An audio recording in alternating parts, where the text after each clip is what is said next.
తాడిపత్రిలో 3 రోజులుగా ఉద్రిక్తత పరిస్థితులు కొనసాగుతూనే ఉన్నాయి. మంగళవారం చెలరేగిన ఘర్షణలు 24 గంటల తర్వాత చల్లారినప్పటికీ అక్కడ పరిస్థితి మాత్రం భయానకంగానే ఉంది. మాజీ ఎమ్మెల్సీ జేసీ ప్రభాకర్ రెడ్డి, ఎమ్మెల్యే పెద్దిరెడ్డి వర్గీయుల మధ్య జరిగిన గొడవలు తీవ్ర ఉద్రిక్త పరిస్థితులకు దారితీశాయి.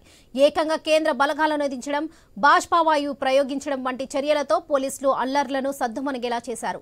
మంగళవారం అర్ధరాత్రి దాటాక జేసీ, ఎమ్మెల్యే పెద్దారెడ్డి ఇళ్లతో పాటు వారి అనుచరుల ఇళ్లపై పోలీసులు రైడ్ నిర్వహించారు. అక్కడ అల్లర్లకు పాల్పడిన వారందరినీ అదుపులోకి తీసుకున్నారు. పలు సెక్షన్ల కింద ఎమ్మెల్యే పెద్దారెడ్డి, జేసీ ప్రభాకర్ రెడ్డి పాటు వారి అనుచరులపై కేసులు నమోదు చేశారు. ముఖ్యంగా అల్లర్లకు కారణమైన వారిని తమదైన శైలిలో బుద్ధి చెబుతూ పోలీసులు చర్యలు తీసుకున్నారు. ఇప్పటికే 3 ఎస్పీలతో పాటు డీఐజీ కూడా అక్కడే ఉన్నారు. మరోవైపు ఎమ్మెల్యే పెద్దారెడ్డి, జేసీ ప్రభాకర్ రెడ్డిలను తాడిపత్రికి దూరంగా పంపించారు. బాష్పవాయు ప్రయోగంతో అస్వస్థతకు గురైన జేసీ ప్రభాకర్ రెడ్డిని హైదరాబాద్లోని ఒక ప్రైవేట్ ఆసుపత్రికి తరలించి చికిత్సలు అందిస్తున్నారు. ప్రస్తుతం తాడిపత్రి మొత్తం పోలీసుల ఆధీనంలోనే ఉంది. 144 సెక్షన్ అమలు చేస్తున్నారు. ఒక కర్ఫ్యూ వాతావరణాన్ని తలపించే విధంగా పరిస్థితి ఉంది. ఇక తాడిపత్రిలో 3 రోజులుగా ఉద్రిక్తత పరిస్థితులు కొనసాగుతున్నాయి. ఇక తాడిపత్రికి సంబంధించి మరిన్ని డీటెయిల్స్ మా ప్రతినిధి రామాంజనేయులు అందిస్తారు. చెప్పండి రామాంజనేయులు. వరలక్ష్మి, ప్రస్తుతం తాడిపత్రి పట్టణంలో 144 సెక్షన్ కొనసాగుతుంది. భారీ బందోబస్తు మధ్య పోలీసుల వలయంలో తాడిపత్రి ప్రస్తుతం ఉంది. జిల్లా స్థానిక పోలీసులతో పాటు కేంద్ర బలగాలు ప్రస్తుతం తాడిపత్రిలో మోహరించాయి. తాడిపత్రి అంతటినీ కూడా పోలీసులు స్వాధీనంలో ఉంచుకున్నారు. ఎలాంటి సంఘటన జరిగినా తక్షణమే స్పందించి వారిని అరెస్ట్ చేసి పలు సెక్షన్ల కింద జైలుకు పంపించే విధంగా పోలీసులు యాక్షన్ స్టార్ట్ చేశారు. ఎన్నికలకు ముందు, ఎన్నికల తర్వాత జరిగినటువంటి ఘటనల మీద ఇప్పటికే పలువురి మీద కేసులు నమోదు చేశారు.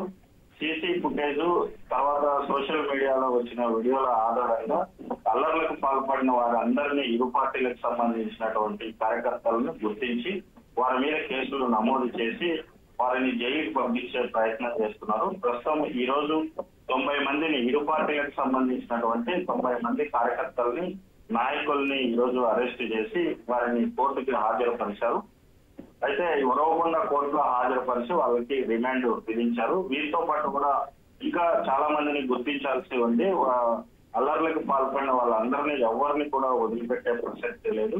ఎన్నికల ముందు 144 సెక్షన్ పెట్టి పలు సెక్షన్ల కింద కఠిన చర్యలు తీసుకుంటామని హెచ్చరికలు జారీ చేసినప్పటికీ పోలీసు హెచ్చరికలని కాదని అల్లర్లకు పాల్పడిన వారిని ఏ ఒక్కరిని కూడా వదిలేది లేదు. ఏ పార్టీకి సంబంధించిన వారినైనా, ఎలాంటి వారినైనా, ఎంతటి వారినైనా ఉపేక్షించేది లేదని చెప్పేసి ఇప్పటికే పోలీసులు హెచ్చరించారు.